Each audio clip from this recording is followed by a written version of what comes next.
성부와 성자 성령의 이름으로 아멘. 하늘을 우러러.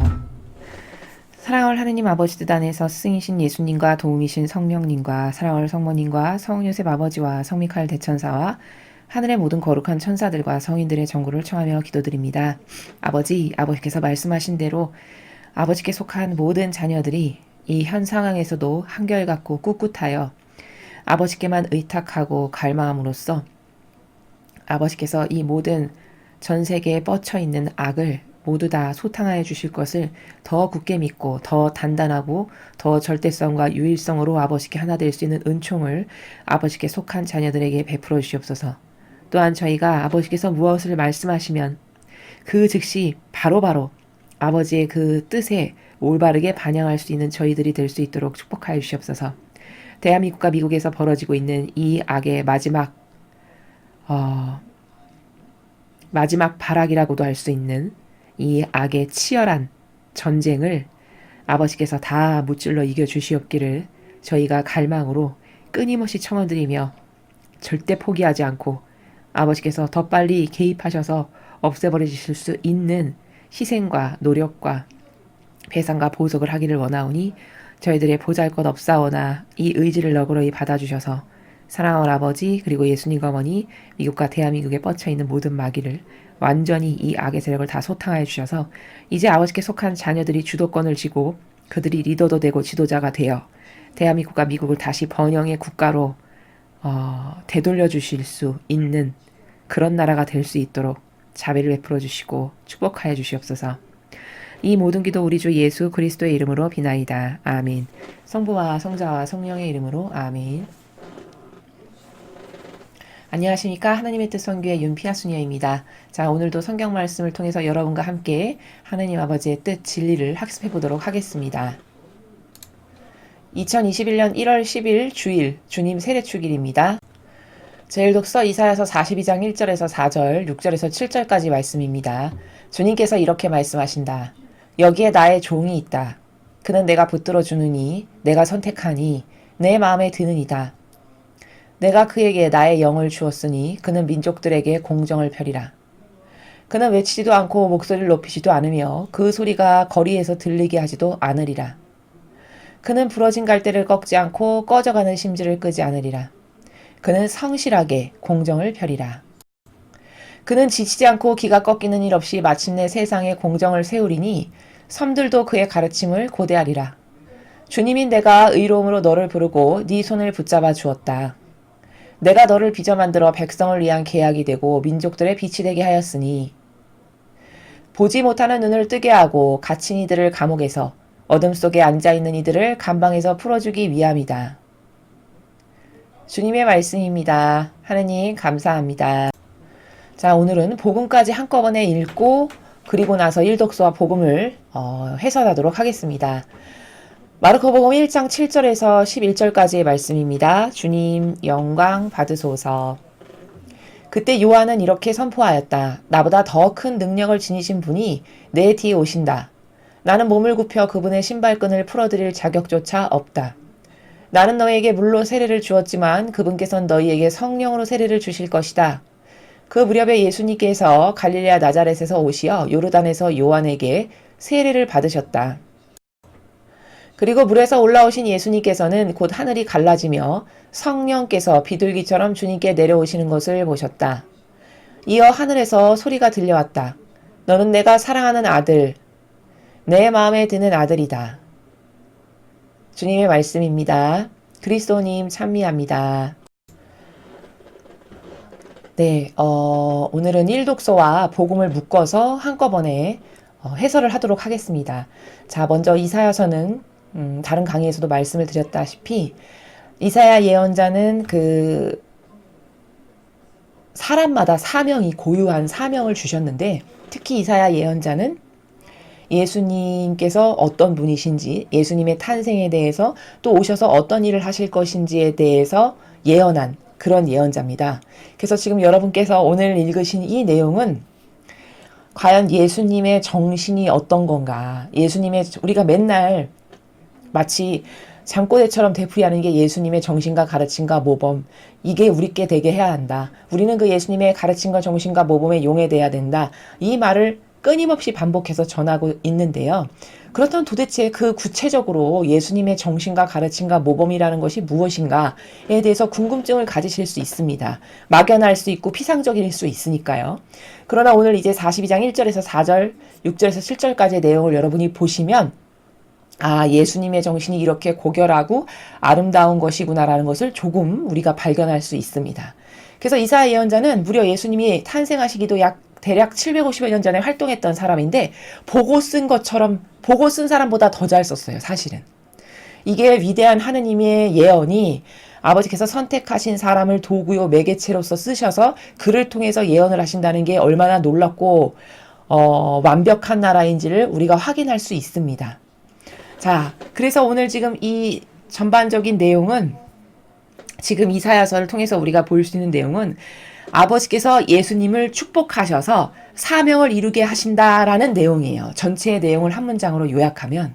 자, 그런데 어떻게 축복하셨는가? 그래서 어떤 속성을 예수님은 가지고 계신가? 이것을 하나하나 살펴보도록 하겠습니다. 여기 나의 종이 있다. 그는 내가 붙들어 주느니 내가 선택하니 내 마음에 드는 이다. 내가 그에게 나의 영을 주었으니 그는 민족들에게 공정을 펴리라. 저 종이 누굽니까? 저 종이 바로 예수 그리스도시죠. 나의 종이라고 하셨으니 하느님 아버지께서 예수님을 이 나의 종, 내가 붙들어 주느니 내가 선택하니 내 마음에 드느니다라고 예수님을 어떤 분이시라는 것을 아버지께서 지금 증언하시는 거예요. 그리고 사명을 잘 수행하실 수 있도록 나의 영을 주었으니 이렇게 이야기하시죠. 하느님 아버지의 영을 주었으니 그는 민족들에게 이제 공정을 필 것이다. 즉 우리가 늘 말씀드리듯이 예수님과 아버지는 완전히 하나 되신 관계예요. 완전히 용해라고 하죠. 그래서 우리가 그렇게 용해되었다라는 것을 저기 1절을 통해서도 우리가 확인할 수 있어요. 왜? 아버지께서 영을 주셨대요. 그러면 주신 영을 받았으면 아버지의 영을 받으신 거므로 고로 하나 되셨다는 말씀이시죠. 그리고 그 아버지의 영을 받았기 때문에 아버지가 원하시는 공정을 예수 그리스도께서 펴실 수 있으신 거죠. 이 지상에 오셔서 백성들에게. 바로 그렇게 1절에서는 예수님이 아버지로부터 축복을 받으셨다. 아버지로부터 그 신성의 영을 받으셨다. 사명을 잘 수행하실 수 있도록 그런 내용을 지금 말씀하고 계신 겁니다. 자, 그 다음에 그는 외치지도 않고 목소리를 높이지도 않으며 그 소리가 거리에서 들리게 하지도 않으리라. 자, 여러분 잘 보세요. 2절부터 4절까지가 우리가 예수님의 정신이라고 평소에 이야기하는 바로 그 세계가 2절부터 4절까지 아주 자세히 묘사되어 있어요. 예수님의 정신, 가르침, 모범 우리가 맨날 이거를 부르짖는데 도대체 예수님의 정신이란 게 뭔가 구체적으로 보시면 외치지도 않고요. 목소리를 높이지도 않고 그 소리가 거리에서 들리게 하지도 않으신대요. 그럼 2절에 저 말씀은 뭐냐? 외치지도 않고 목소리를 높이지도 않으니까 뭐 사명도 안 하고 가만히 계신다는 말씀이냐? 그게 아니고요. 본질의 나라라고 늘 말씀드렸죠. 성경은. 그럼 2절에서 말하는 이 행간의 본질의 나라는 뭐냐? 사람이 목소리가 높아지고 크게 외치는 건 거의 다 자기를 대변하고 나를 인정해라라고 뭐 남에게 강요하거나 인간은 주로 이렇게 자아를 대변할 때 목소리가 커지고 남에게 강요를 하거나 이렇죠. 근데 외치지도 않고 목소리를 높이지도 않는다는 것은 고로 예수님이 어떤 정신으로 사명을 수행하신다는 거냐? 자신을 인정하고 존중하라고 강요하지 않으신다는 거예요. 바로 2절의 저 문맥이 또 이렇게도 볼 수 있어요. 이런 관점으로 자신을 전혀 드러내지 않는다라는 관점. 그러니까 조용하신 거예요. 외치거나 목소리를 막 높이거나 소리가 거리에서 크게 들리게 하지도 않는다는 것은 자기를 인정하고 존중하라고 강요하지 않으시는 정신.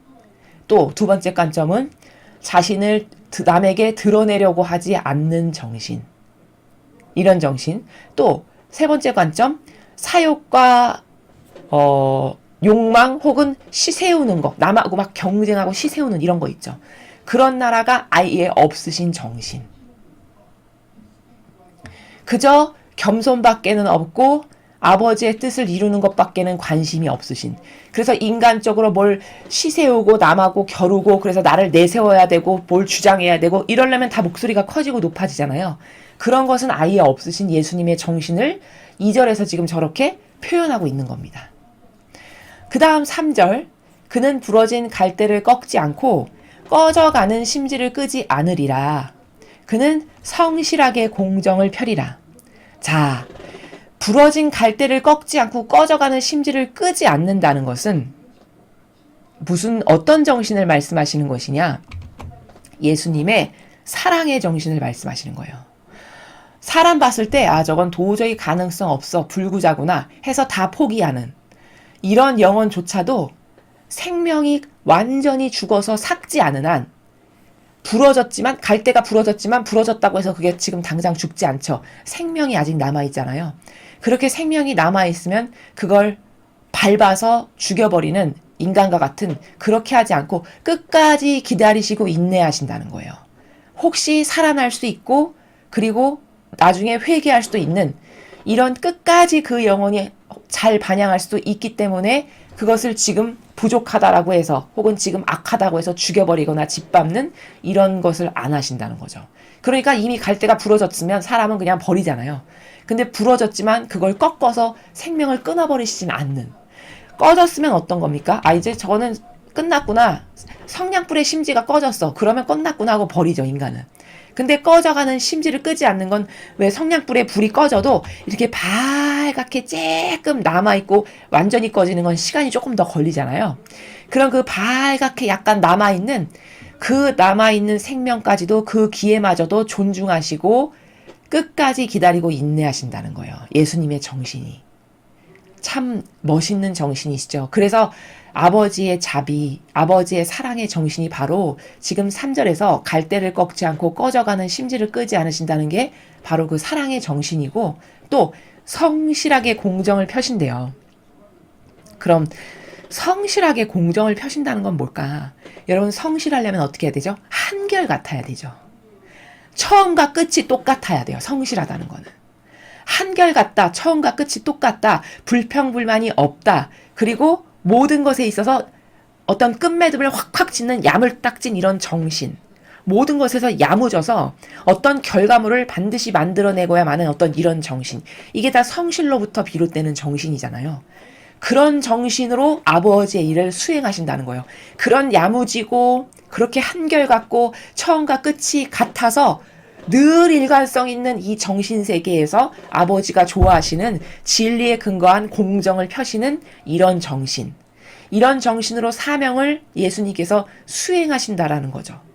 그래서 지금 우리는 2절과 3절을 통해서 예수님이 2절은 인간적인 것에 전혀 휘둘리지 않으시는, 인간적인 것이라고는 전혀 반영하지 않는 그런 훌륭한 예수님의 정신과 3절을 통해서는 자비, 사랑, 아버지가 원하시는 사랑, 아버지가 영혼들을 어떻게 생각하시고 어떻게 끝까지 존중하시면서 어떻게 가엽게 여기시는가, 그 연민과 사랑의 절절한 마음, 그런 정신, 그 다음 성실하게 공정을 편다는 게 사명을 수행하는 데 있어서 한결같이 처음과 끝이 같고 변덕스럽거나 중간에 포기를 하거나 뒤로 물러서거나 이런 것이 없는 그런 성실하게 아버지의 뜻을 행하시는 그런 정신, 야무지게 매듭을 딱딱 짓는 이런 정신, 이런 예수님의 정신을 지금 2절과 3절에서 우리가 보았습니다.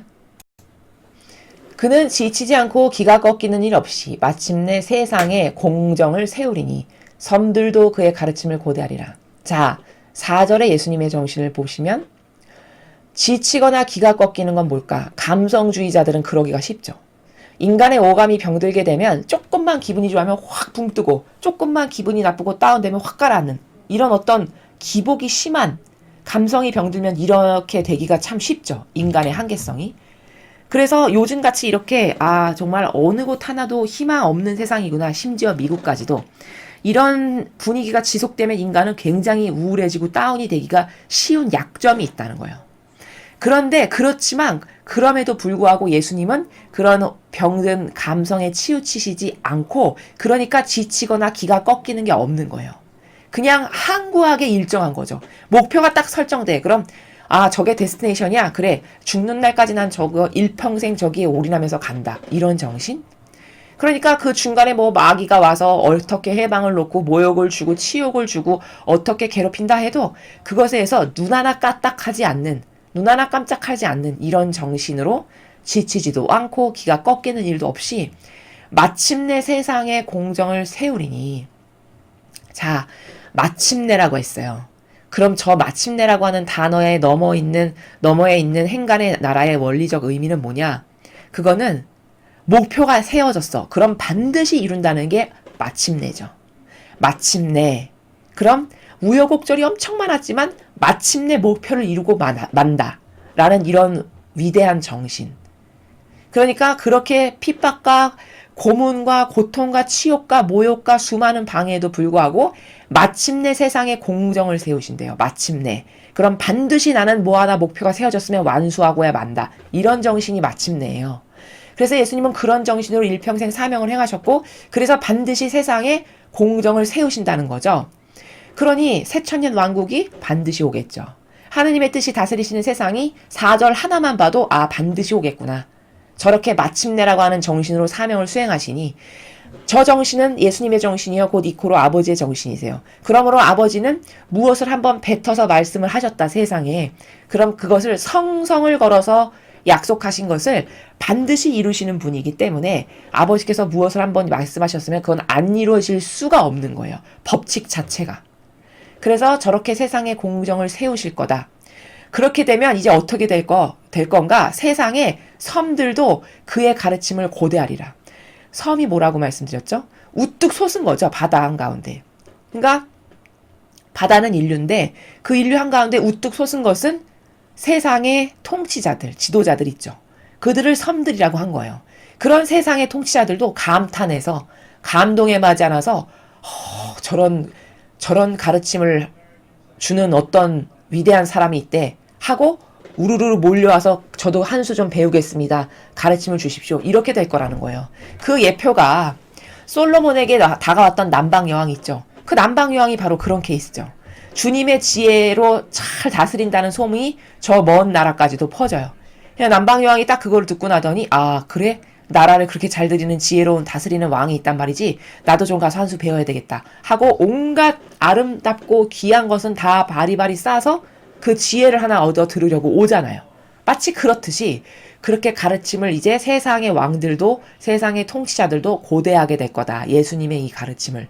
이런 예수님의 정신을 지금 2절, 3절, 4절에 걸쳐서 우리에게 이사야 예언자가 예언을 하고 있는 거죠. 과연 진짜 예수님이 그런 분이셨죠. 그쵸? 주님인 내가 의로움으로 너를 부르고 네 손을 붙잡아 주었다. 내가 너를 빚어 만들어 백성을 위한 계약이 되고 민족들의 빛이 되게 하였으니 주님인 내가는 누굽니까? 하느님 아버지시죠. 의로움으로 너를 불렀다. 저 너는 예수님이세요. 사명을 위해 아버지께서 의로움으로 수행하게끔 너를 부르고 그리고 네가 잘 수행할 수 있도록 너의 손을 붙잡아 줬다. 내가 너를 빚어 만들어 백성을 위한 계약이 되고 민족들의 빛이 되게 하였으니 과연 민족들의 빛이 진짜 되셨잖아요. 오셔서. 모든 사람들이 예수님을 우러러보고 공경하고 따랐죠. 물론 악에게 들씌워져서 마지막에 박해하고 십자가에 못 박아야 된다라고 하긴 했지만 처음에 예수님이 오셨을 때 진짜 빛 자체였죠. 끊임없이 군중들이 모여들었고 어딜 가나 어디 가서 무슨 말씀을 하시나 수천 명의 군중이 모여들었던 그리고 진짜 실제적으로 사실적인 빛이시잖아요.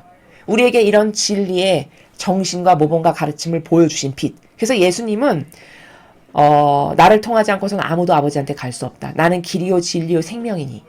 이렇게 말씀하시죠. 나는 길이요 진리요 생명이니 나를 통하지 않고서는 아무도 아버지께 갈 수 없다. 이 말은 뭐예요? 내가 빛이고 내가 나에게 모든 모범이 다 있고 내가 아버지께서 어떤 것을 좋아하시고 아버지의 정신이 무엇인지 그런 게 온통 다 나에게 있다. 고로 생명이고 길이고 진리인 거예요. 답이 예수님께만 있다는 거죠.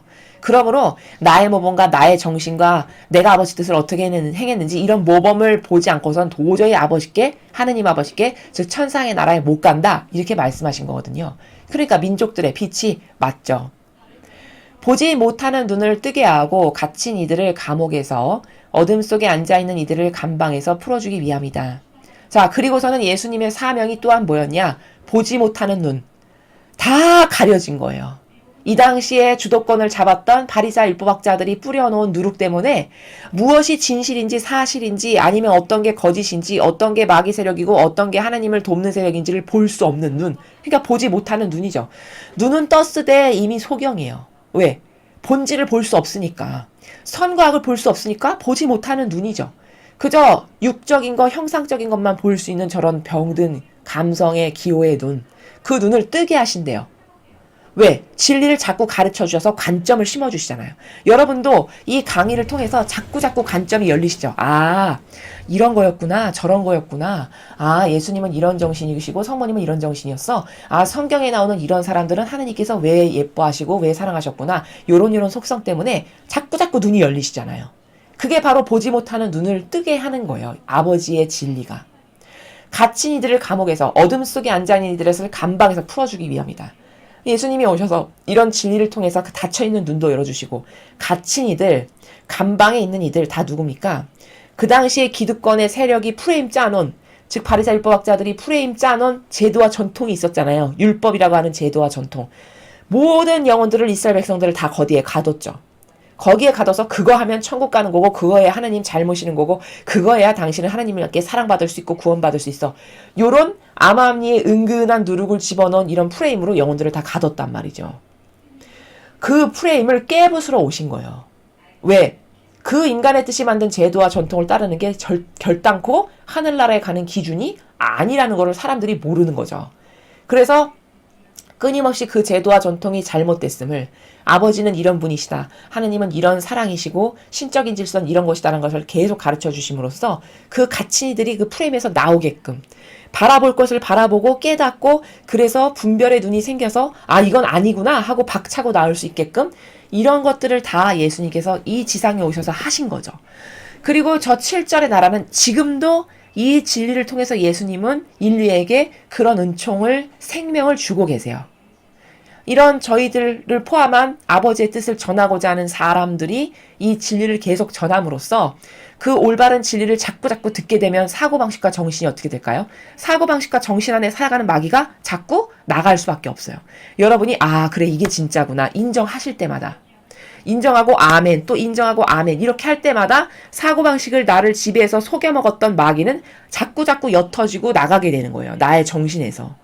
그럼으로써 내가 새로운 신적 질서와 진리를 받아들이고 그게 내 기준이구나. 이제 이걸 따라야 되겠어. 이게 올바르구나. 요렇게 사고방식이 자꾸 새로워지는 거죠. 바로 그게 다 갇힌 이들, 감방에 갇힌 이들을 다 풀어주는 이 진리를 통해서 그 갇힌 이들을 꺼내주시는 게 이 진리의 가르침을 통해서 아버지가 어떤 분이신지를 통해서 우리가 이렇게 매일 배우고 깨닫고 있는 그런 것이라는 것이고 예수님이 예루살렘에 오셨을 때도 그 일을 하셨다라는 것을 후대에 우리는 다 확인하고 있는 거죠. 고로 이 말씀이 얼마나 참되냐. 진짜 그렇게 오셨고 이런 사명을 수행하셨고 이게 다 이루어졌다라는 걸 통해서 아 하나님 아버지의 뜻은 이렇게 완전히 참되고 진실이고 사실이시구나를 확인할 수 있는 거예요. 또한. 자, 그래서 이 일독서를 통해서 우리는 오늘 예수님의 정신이라는 게 도대체 맨날 부르짖었는데 그렇게 열심히 무엇인가를 속성적으로 분석해 보았어요. 아, 자신의 자아와 인성을 전혀 돌보는 그런 것이 없는 자아와 인성에 관련된 건 완전히 배제되신 이런 정신. 그 다음 부러진 갈대 심지도 끄지 않으신 이것은 사랑이 저 정도로 영혼을 지극히 사랑하셔서 인내하고 끝까지 기다리시는 저 자비의 사랑의 정신. 그리고 성실하게 공정을 펴리라. 사명을 대하시는 데 있어서 얼마나 항구하고 한결같았고 목표가 뚜렷했는가. 그래서 마침내 세상에 공정을 세우리니 또 지치지도 않고 기가 꺾이는 일도 없으셔. 이건 뭐예요? 감성에 절대 임발부돼서 살아가는 게 없는 정신. 그러니까 이 병든 기호와 감성에 의해서 촉발돼서 나오는 게 없기 때문에 누가 뭐라고 했다 해서 기가 꺾이거나 너무 힘들다, 좌절스럽다, 절망스럽다, 지치거나 이런 게 없는 거죠. 오로지 목표가 하나 세워졌어. 그럼 올인. 그것만을 위해서 그 목적만을 위해서 바라보고 항구하고 지속적으로 노력해서 마침내 아버지의 뜻이 이 지상에 세워지게 하시는 이런 위대한 정신. 이게 다 야무진 정신이에요. 요약을 하면. 쉬운 단어로 표현하자면. 그래서 이런 야물딱져서 뭔가를 하나씩 하나씩 열매를 딱딱딱딱 맺으시는 이게 예수님의 정신이신데 우리에게는 그런 정신이 과연 있는가라는 것을 반추해 보게 되고요. 자, 그러면 이런 예수님과 같은 은총과 축복을 받으려면 도대체 우리에게 어떤 정신과 자세가 필요한가를 오늘 예수님이 가지고 계셨던 정신의 세계를 배웠으니까 아, 나도 이런 정신을 가져야 되겠어. 아, 나도 이렇게 야물딱지고 이렇게 자아에 종속되지 않고 자유인으로서 또 이런 병든 오감에 휘둘리지 않고 이런 정신을 저도 갖고 싶습니다. 아버지, 저에게도 이런 정신을 주세요. 이런 것들을 발견할 수 있고 객관화시킬 수가 있죠. 자, 그래서 이런 예수님의 정신이 멋있다, 훌륭하다, 아, 정말 위대하시다, 효용과 가치가 탁월하다라고 느끼시는 분들은 끊임없이 아버지께 갈망을 하십시오. 갈망으로만 축복은, 은총은 받을 수 있어요. 그게 성경의 원리입니다. 갈망하지 않는데 거저 주어진다? 그런 건 없습니다. 수많은 훌륭한 아버지의 일꾼들이 우리가 갖고 있지 않은 엄청난 은총을 받았다면 그것은 그들이 끝없이 아버지께 갈망했고 끝없이 그것을 얻기 위해서 고통을 사랑했고 희생을 했고 배상과 보속을 했고 어떤 이런 바쳐진 의인으로서 무엇인가를 아버지께 드린 게 있어서 그래서 그것으로서 은총을 받고 열매를 맺은 것이지 거저 주어지는 건 없다. 고로 이런 예수님의 정신을 나의 정신으로 하고 싶으면 우리도 끝없이 끊임없이 지속적으로 노력하면서 갈망해야 된다. 이것을 발견할 수 있습니다. 자, 이어서 복음을 제가 함께 말씀드리겠다고 했는데요. 지금 복음의 내용은 여러분이 잘 아시다시피 세례자 요한이 이제 물로 세례를 주는데 예수님께서 친히 거기 오셔서 세례자 요한으로부터 세례를 받으시는 장면이에요. 근데 여기서 우리가 주목해야 될 건 일독소와 결부시켜서 연계시켜서 같은 관점으로 바라봐야 될 건 이겁니다. 여기서 중요한 건 11절의 내용이죠. 예수님께서 세례를 받으시는데 하늘에서 이런 소리가 들렸다는 거예요. 너는 내가 사랑하는 아들, 내 마음에 드는 아들이다. 이렇게 아버지께서 친히 말씀하셨다라는 거죠. 자, 그럼 아버지께서는 예수님을 이 만인 앞에 그 호수 주변에 있던 모든 사람을 증인으로 삼으시면서 하늘에서 이런 목소리를 통해서 아, 이는 내 아들이라고 입증을 하셨어요. 이렇게 인정을 하셨어요. 만인 앞에. 자, 그럼 어떤 정신을 가지고 살아가면 아버지께로부터 저렇게 은총을 받고 인정을 받을 수 있는가? 이게 일독소와 연계시켜서 우리가 봐야 될 핵심 관점이라는 거예요. 아, 저렇게 하느님 아버지께서 인정하고 사랑하시고 축복을 주시려면 아, 이는 내가 사랑하는 아들, 내 마음에 드는 아들이다. 극도의 칭찬이고 극치로 인정을 하신 거죠. 저렇게 하느님 아버지께 인정받고 사랑받고 은총을 받으려면 어떤 게 나에게 내재적으로 전제되어 있어야 되냐? 아까 좀 전에 보신 것처럼 이사야서의 42장 2절에서 4절까지의 정신이 내 것으로 완성됐다. 아까 속성을 설명드렸죠. 그런 훌륭하고 위대하고 아름다운 정신이 나의 정신으로 만들어서 나에게 그런 속성이 내재화돼서 뿌리를 내렸다. 그러면 아버지께서 이렇게 예수님을 직접 인정하셔서 말씀으로 축복을 하실 만큼 이런 은총과 축복을 우리도 받을 수 있게 되는 것이다. 라는 것을 말씀을 드리고 싶은 거예요. 그러니까 고로 하느님께 어떤 은총을 받는다는 거는 어떤 축복을 받는다는 거는 그게 가만히 있는데 거저되는 그런 것이 아니라 먼저 베이스가 완성돼야 된다는 거죠. 아까 예수님이 가지고 계셨던 2, 3, 4절에서 보신 여러분이 보신 그런 인간하고는 정말 차별화되는 남다른 훌륭한 정신 있죠. 고매한 정신.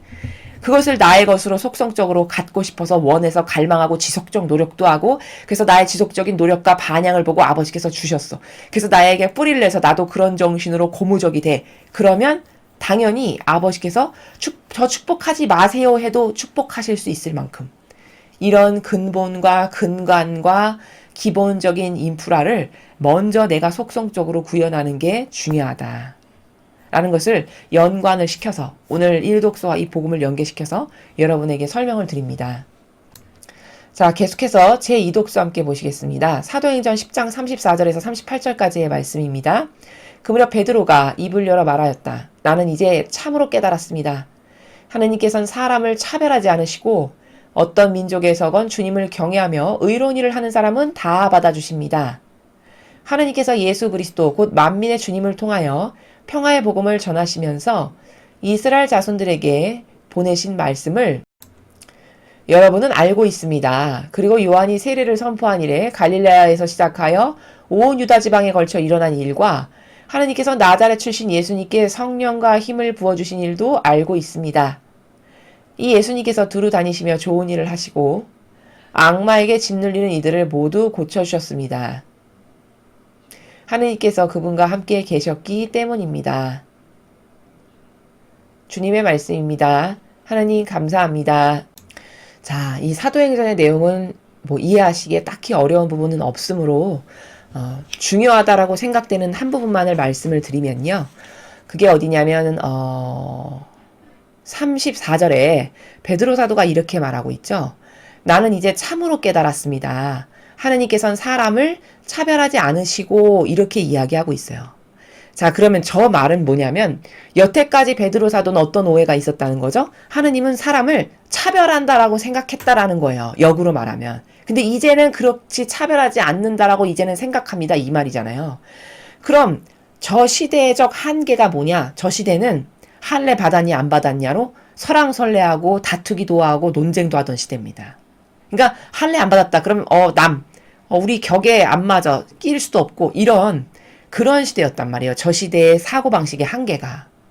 지금이야 하느님 안 믿는 이방인도 아버지의 뜻 안에서 착하게 살면 얼마든지 천국 갈 수 있어. 이런 사고방식의 열린 질서는 요 근래에 와서 생긴 것이지 저렇게 사도들이 활동했던 저 시대만 해도 할례 받는 사람하고 안 받는 사람하고 밥도 같이 안 먹죠. 여기 보면은. 그래서 그런 걸로 막 제자들 간에 막 다툼과 분쟁이 일어나고 이런 걸 우리가 볼 수 있죠. 그게 왜 그러냐면 시대적 한계예요. 인지의 한계. 그래서 그 당시에는 할례 받는 사람만 그리스도인이고 안 받으면 쳐주지 않는 이방인. 이런 경계가 너무 지극히 당연한 시대였거든요. 그러니까 그런 경계로 살아가다 보니까 베드로 사도에게 어떤 오해가 있었냐. 하느님은 이렇게 사람을 차별하시는구나라는 게 자기도 모르게 은연중에 있었던 거죠. 근데 이제서야 영이 지배하시고 성령 하느님께서 자기의 마음과 생각을 다스리는 이런 활동이 일어나기 시작하면서부터 베드로 사도가 깨닫게 되는 거예요. 진실을. 그래서 그 하나 깨달은 진실을 지금 고백하는데 그게 뭐냐? 나는 진짜 이제 정말 깨달았는데 그게 하느님이 사람을 차별하지 않으신다라는 겁니다. 지금 보면 너무 당연한 거죠, 저건. 당연하지 차별 안 해야 되는 건 당연한 거 아니야? 이렇게 우린 말할 수 있지만 이 시대는 그게 쉬운 사고방식이 아니었다라는 것을 먼저 말씀을 드리고요. 자, 그 다음 두 번째. 그러면 여기서 또 잘 주의해야 될 게 뭐냐면 하나님께서는 사람을 차별하지 않으시고 자, 그러면 지금 베드로 사도가 말하는 건 사람 차별 안 하니까 모두를 다 동등하게 사랑하고 존중하신다는 거잖아요. 그럼 이거 잘못 이해하면 또 이렇게 곡해할 수 있어요. 저거 봐, 하나님은 사람 차별하지 않으신대잖아. 그러니까 모두를 사랑하시는 게 맞지. 또 이렇게 이해할 수 있다고요. 근데 저 하나님은 사람을 차별하지 않으시고의 나라는 다시 해석을 하면 이런 거죠. 여러분이 매일 배우셔서 이제 잘 아시겠지만 하나님께서는 당연히 모두를 사랑하기를 원하셨죠.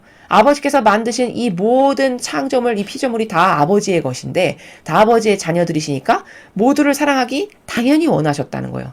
그러나 그렇지만 모두에게 똑같은 양과 질의 사랑을 다 줄 수 없는 것은 왜냐하면 그 각각의 영혼마다 하느님께 하는 반향이 다 천차만별로 다르다라는 걸 그것 또한 우리가 인정할 수밖에 없는 사실이죠.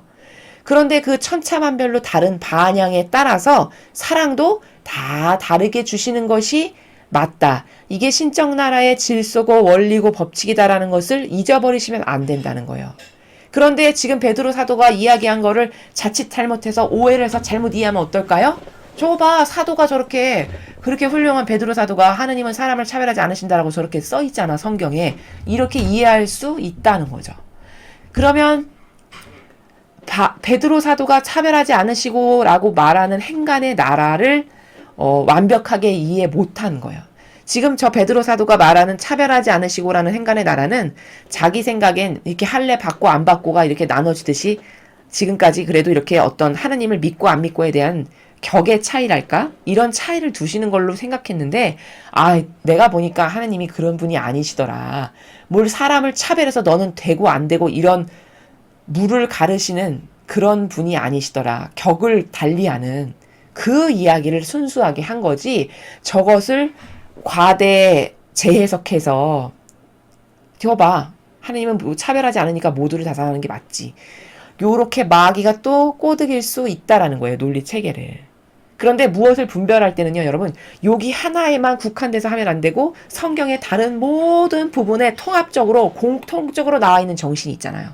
모두를 사랑하지 않으신다는 게 예수님의 오셔서 지상에 오셔서 하신 많은 말씀 가운데 많은 부분에서 드러난단 말이에요. 나는 내 양들의 목소리, 나는 내 양들은 내 목소리를 알아듣는다. 뭐 이런 나라. 또 자녀에게 줄 빵을 개에게 주지 않는다. 이런 나라. 이게 다 차별화가 있다라는 뜻이잖아요. 뭐 그거 한두 군데가 아니죠.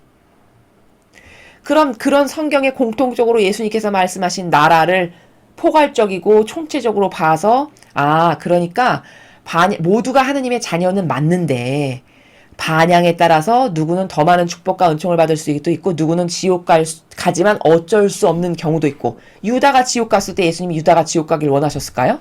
절대 그러실 리가 없죠. 그리스도의 시에 보면 예수님은 끝까지 유다가 지옥 안 가기를 원하셨어요. 근데 자기의 자유의지로 그걸 선택해서 가는데 억지로 강제로 붙잡지는 않으시더라는 거죠. 그래서 인간의 자유의지가 천하무적이에요. 천상의 책에 보면. 아버지도 마귀도 자유의지는 못 꺾어요. 인간의 자유의지는. 그걸 억지로 뭘 해서 하시지 않는다고요. 되돌려서. 이래서 자유의지가 너무 중요하고 이래서 반향이 너무너무 중요한 거라는 거죠. 그래서 모두가 그렇게 지옥 가길 원치 않으셨지만 하다못해 유다는 제자이기까지 했는데도 불구하고 결국 자신의 뜻을 그렇게 끝까지 따르다가 지옥 가고 만 케이스가 유다죠. 그럼 그렇게 유다가 지옥 간 게 너무나도 확연한 당연한 결과인데 하느님은 사람을 차별 안 하셔. 그러니까 지옥 갈 죄를 졌어도 유다 지옥 안 가게 해야 돼. 이게 맞습니까? 안 맞죠. 예수님을 팔아넘긴 장본인인데 그게 지옥을 안 간다면은 하늘나라는 법이 없는 곳이고 무질서한 곳이죠. 그러니까 저 차별하지 않으시고라는 말은 잘 새겨들어야 되는 나라라는 거예요.